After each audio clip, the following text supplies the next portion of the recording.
wa siku tunapaswa kusimamia sheria, kanuni, taratibu na miongozo ya makusanyo.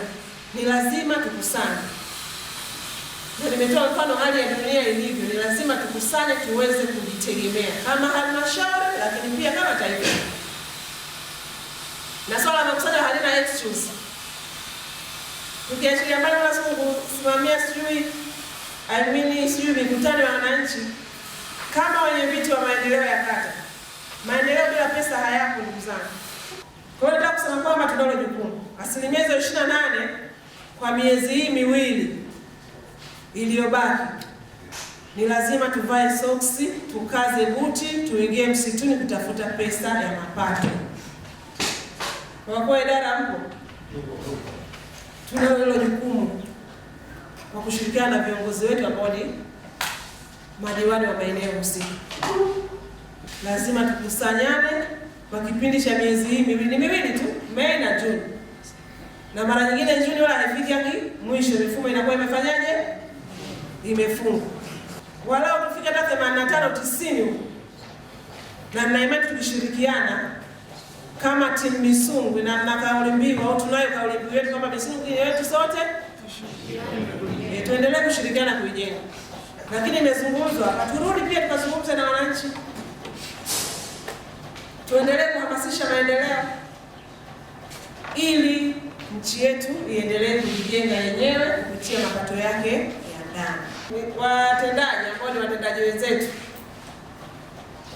narudia kusema, Mheshimiwa Mwenyekiti na baraza lake linapohoji vitu vya msingi, lazima wapate majibu ya msingi kulingana na maswali ambayo wamefanyaje, wameyauliza. Mkae chini, kilichoibuliwa kifanyiwe reconciliation. Si ndivyo kweli? Lazima mreconcile. Kama mtu anasema posa ziko ngapi, mwingine anasema ngapi, mwingine ngapi, mwisho wa siku lazima mkae chini mreconcile. Naitwa Mheshimiwa Kanzaga Ezekiel Katamki, Mheshimiwa diwani wa kata ya Kijima, halmashauri ya Misungwi. Niko mbele yenu hapa kwa ajili ya kuzungumzia hali iliyojitokeza siku ya leo katika kikao cha kupokea taarifa za kata.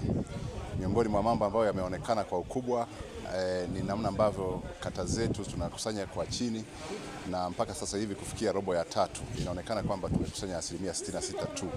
Lakini vyanzo ambao tumeviona ni kwa sababu ya kutokuwa serious. Sehemu mojawapo ambayo imeonekana ni kutokana na kule kwenye kata wakusanyaji wamekuwa wakikusanya kwa namna ambayo sio njema. Na ni kwa nini waheshimiwa madiwani wanakuwa wakali kwenye eneo hili? Ni kwa sababu tunahitaji kutekeleza miradi ya maendeleo kwenye kata zetu ili kusudi tuweze kupeleka maendeleo kwa wananchi wetu. Tuna madarasa, kuna vyumba vya madarasa ambavyo havijajengwa, kuna vyoo, lakini pia kuna sehemu za kutolea huduma kama hospitali ambazo bado hazijakamilika. Wananchi wamefanya wajibu wao kwa maana ya kujenga maboma hayo, lakini hayajatekelezwa vizuri. Sasa kufuatana na jambo hilo, waheshimiwa madiwani wamesisitiza kupitia kikao hiki kwamba mamlaka inayohusikana na ukusanyaji wa mapato ifanye jitihada zinazotosheleza kuhakikisha kwamba tunakusanya kwa kiwango, kwa ufanisi, lakini zaidi kwa kiwango kinachotarajiwa. Majina yangu naitwa Doto Lugwisha, diwani wa viti maalum wilaya ya Misungwi, tarafa ya Imonerwa. Halmashauri yetu inategemea mapato ili iweze kuendeshwa. Tunayo miradi mingi ambayo imeanzishwa kwa nguvu za wananchi. Tunahitaji vyanzo vya mapato ama mapato yetu yaende kukamilisha kule ili kusogeza huduma kwa wananchi, kama ambavyo serikali yetu inaendelea kusisitiza, serikali ya awamu ya 6, kuwasogezea huduma wananchi waziwakute kuliko kuzifuata. Wananchi wetu wanayo changamoto nyingi, wanahitaji maji, wanahitaji zahanati, wanahitaji vituo vya afya. Bila kuwa imara kwenye mapato hatuwezi kuwasaidia. Bila kusimama sisi wenyewe wawakilishi wao hatuwezi kuwasaidia. Kwa tuwaombe sana wataalamu, lakini kufanya kazi kwa timu, kwa kushirikishana. Tukishirikishana mambo yote hayawezi kuwa na mkanganyiko wowote. Wito wangu kwa wakusanya mapato: moja, kuwa waaminifu, lakini pili, kuwa waadilifu, lakini tatu, wawajibike ipasavyo kwenye maeneo yao ili tuweze kufanikiwa. Wote tunajenga nyumba moja. Kwa majina naitwa Mheshimiwa Edward Dawson Rumanyika, ni diwani wa kata ya Idetemia. Kikao cha leo cha asubuhi nafikiri sote tumekiona, madiwani wameongea kwa uchungu, lakini wamejaribu kucharuka kwa ajili ya maslahi mapana ya halmashauri yetu. Ni kama tulivyoona sasa kwamba kulikuwa na matarajio ya makusanyo ambayo baraza la madiwani halijalizishwa nayo. Na tunacharuka kwa sababu huko tulikotoka kwenye kata zetu kuna vitu vingi havijafanyika vinatusubiria, na vyote tunategemea mapato hayo tunakusanya wenyewe kwa wenyewe. Kwa hiyo nitumie fursa hii na mimi kutoa wito kwa wakusanyaji wote wa mapato kwenye jimbo la Misungwi kwamba wawe serious kwa sababu sisi tunaowakilisha wananchi kule ndio tunaojua changamoto zao. Kwa mfano mimi pale Idetemia nina shule moja sekondari iliyoondoka na upepo, iko kijiji cha Kigongo, inaninyima usingizi. Lakini pia kuna zahanati ambayo inahitaji finishing tu, iko kijiji cha Chole kule kabisa Mwaloni kule. Wakina mama wanatembea karibia kilomita 16 kwenda na kurudi kwenda kuitafuta huduma ya afya. Kwa kama diwani wao naumia, kwa napambana kuhakikisha kwamba tunapata fedha ili tukamalizie hii miradi yetu. Lakini sasa tutapataje fedha pasina kukusanya?